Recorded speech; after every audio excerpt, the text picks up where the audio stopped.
Hello everyone. So in a couple of days, the Phox League is starting. So this is basically, if you don't know, a fresh restart on the 3.27 patch. And so I kind of wanted to propose a build to you that I think you can realistically run in the time that we're allowed to play it, because it's only going to last a month or so.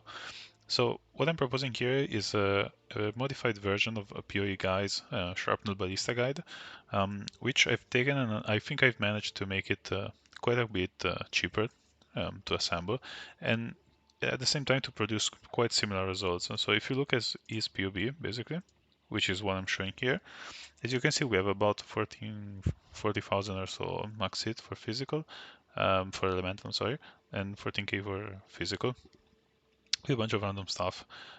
What I've done is basically I've spun this into into more of this side of the tree, and basically I went for all the endurance charges nodes. This is my version. So as you can see, we managed to maintain pretty much even actually better max hit for the most part, except for chaos, but I'll go over this in a second. While at the same time very much catacomb cost. So what are we cutting? So basically, we're getting rid of this Light of Meaning, which is really expensive usually with +4 to Chaos.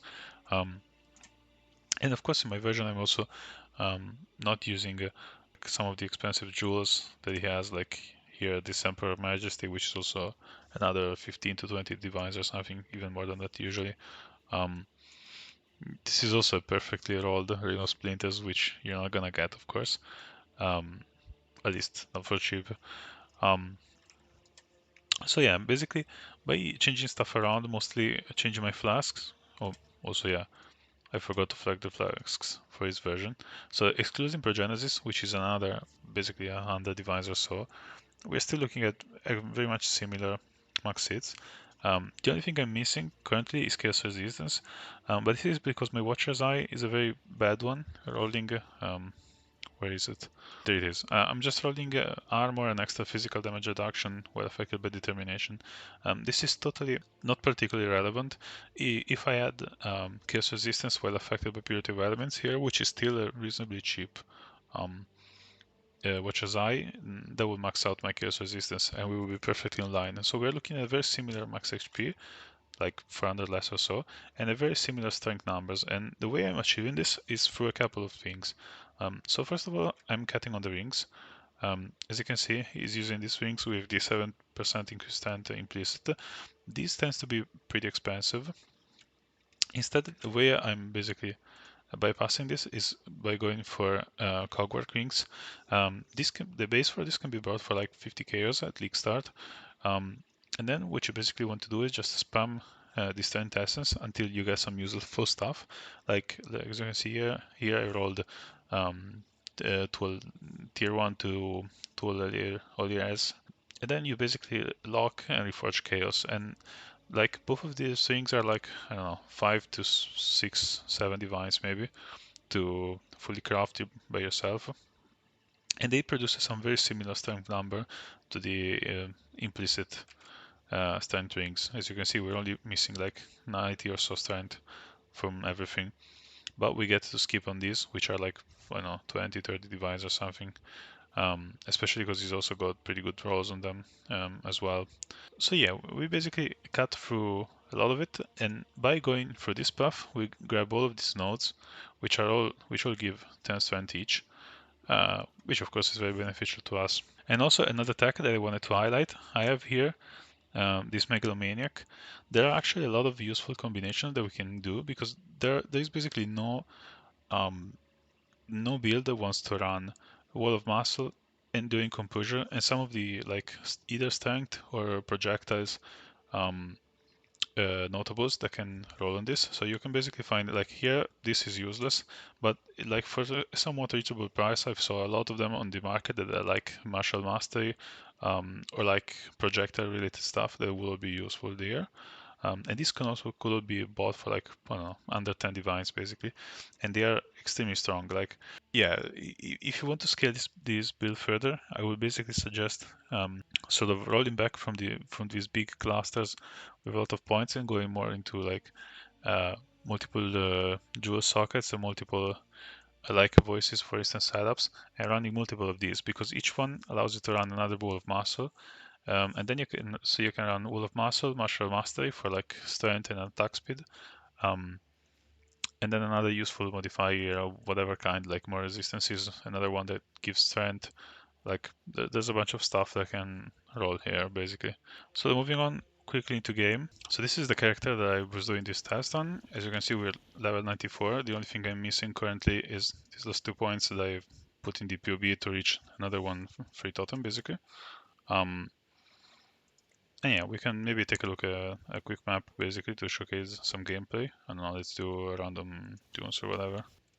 Sure, this is fine.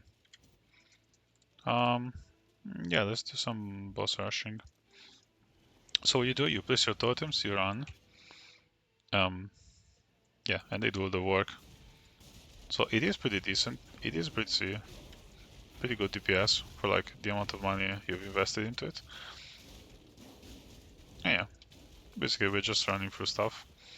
And we have fairly good recovery. It's almost like 2k HP per second. So yeah.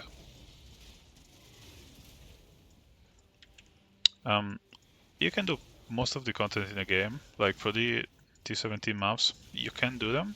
You cannot do them comfortably, basically. You will still get one-shotted now and then, at least until you invest more into the build. I think you can absolutely get this to the point where you can do this tier 17s quite blind. But yeah, you're not incredibly resilient yet.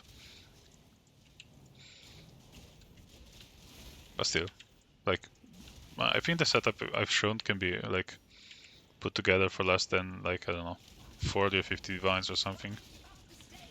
So yeah, as you can see, the boss almost evaporate. I think I can do also a bossing showcase here. Oh, by the way, something else I wanted to um, specify here. So we're running Enduring Composure because my endurance charges setup brings me to a total of 7, but I only have 4 by default. So I've also set up like the classic red bay banner in your second hand to bring you to 7 when nothing is around you. And then we're just running this notable here during composure, which means that as soon as we get hit by any whatever, and we have no evasion, nothing, so we will get hit basically. We'll start regenerating endurance charges, and like if you see me do maybe some kind of harder content, basically you'll see that I'm always at max endurance charges. This run the risk of being one-shotted as soon as you enter a map, which is why I have the banner set up. But for the most part, like afterwards, it's fine. One is gone, and you can see like the single target. Once we're set up, we've placed our totems or whatever. Like the single target is very impressive. Once again, this is not a very expensive setup. This is a random junk unique. The quiver is quite nice to craft, but the bow is once again complete junk. This is like 5k or something. The amulet is quite cheap as well. I have an almost perfect roll here, but like you can get like I don't know 10 less tank on this, and it's basically free. The helmet is kind of free. This corruption is pretty much irrelevant considering how much life regen you're getting just from summoning your totems. So yeah, basically, if you want to try totems, I think this setup now is officially quite cheap to run.